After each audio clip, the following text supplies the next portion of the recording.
Silat Buka Lingkaran is it's a martial art from Southeast Asia. It's kind of like my take or my interpretation of Pencak Silat, and a lot of the interpretation has come from Minangkabau. So you see a lot of low postures at the beginning, and or the way how I look at it, it's almost like a journey, like being from the ground, and then you eventually become upright. There's aspects of obviously striking in the system. There's ground fighting, and we use weapons, and we try to teach where you can go up against potential one-to-one or potential multiple attackers. Now I'm not saying that's an easy feat, but that's what's been trained in the actual system.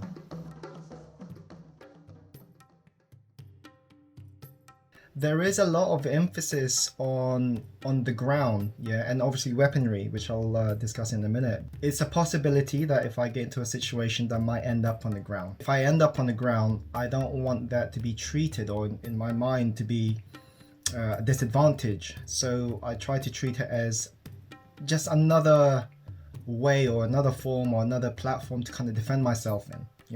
If I end up on the ground, then I have to make sure I can maneuver, I can recover, I can get up, I can still, attack. And so there's a huge conditioning part of it, because obviously you're spending a lot of time down there and you're having to carry your own body weight.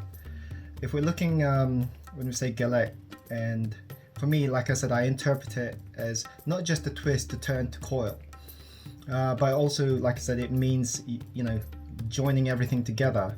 And the ground pretty much helps with that. So what I mean by that is that when we're working an exercise or a technique on the ground, the whole body's involved. So you're supporting yourself with your upper body and your lower part of the body. So it already fuses that principle together.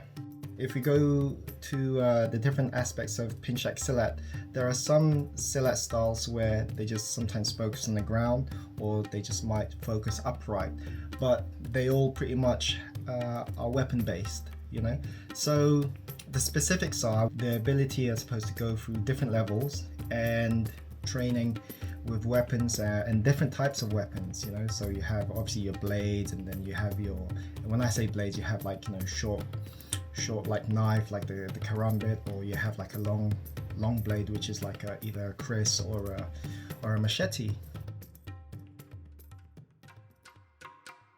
I would say 70% of the conditioning is from that first section of training on the ground.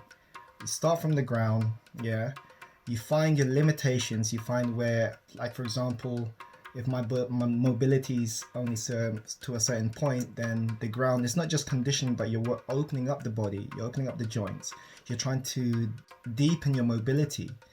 And because you've spent a lot of time on that, when you go upright, you just become a bit more looser, lighter, and again, even when you're striking, it becomes a bit more denser, just because you're constantly in that weight, So how it changes the practitioner's body? Well, I find that one, it strengthens the body. There's an overall conditioning, so upper body's being worked, lower part of the body's being worked, so that when they're upright, there's a I suppose a sense of oneness when they're moving or when they have to maneuver in terms of defense or attacking. It definitely helps to strengthen the body,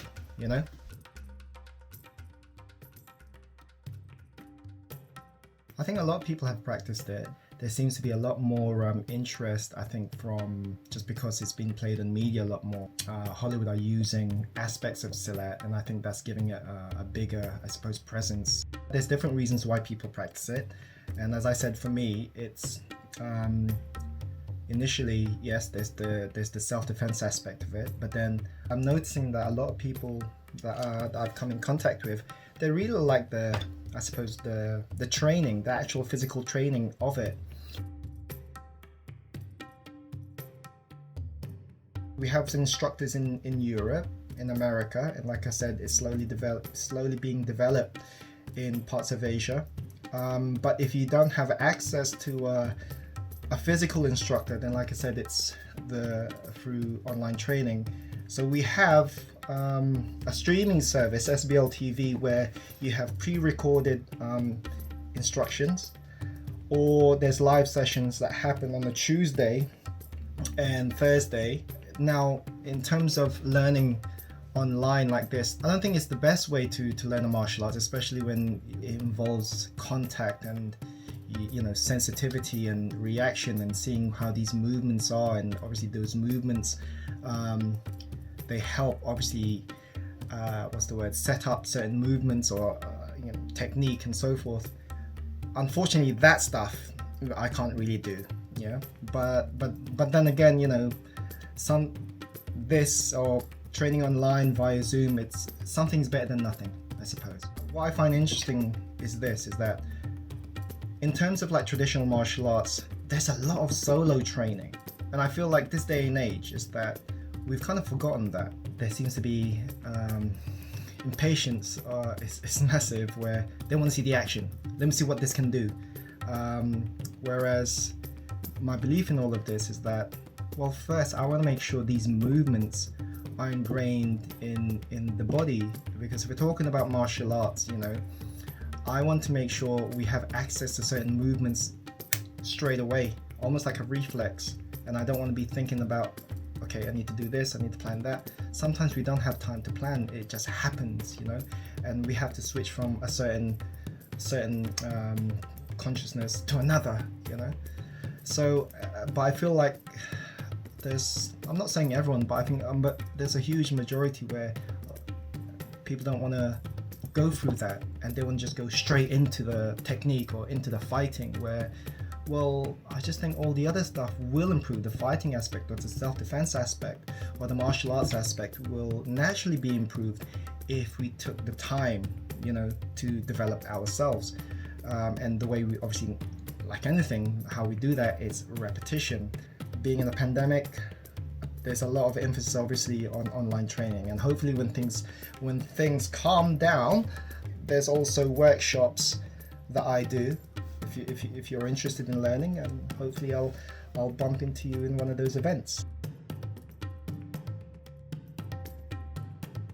I would suggest, be patient, not to be hard on themselves.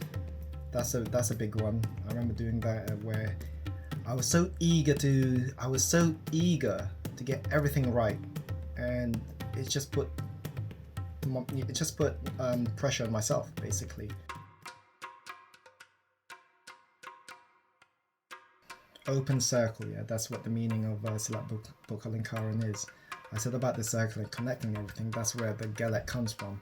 But there's the open part, is I want to be open-minded, just because, like I said, every day we're changing, and I feel like things need to evolve. If we look at like fighting arts throughout the ages, things have evolved, things don't stay the same. And so my belief in all of this is that the principle stays the same in terms of the ideology of these training methods, but whereas this is like the paradox of it, that stays the same, but depending on the individual, the expression is gonna alter slightly, just because of we all have our own, I suppose, personality, and our own personality will create a certain spin or a certain take on these systems, and it has to, and that's what's lovely about it.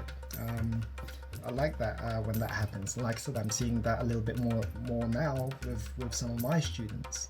So I'm saying this is a natural process, but at the beginning you have to go through sometimes the tedious part of it, where you're learning one step here, two step there, but then, like I said, that's like the learning of ABC, then the words, and then afterwards, I understand the concept and principle of all of this, now I can write my own stuff.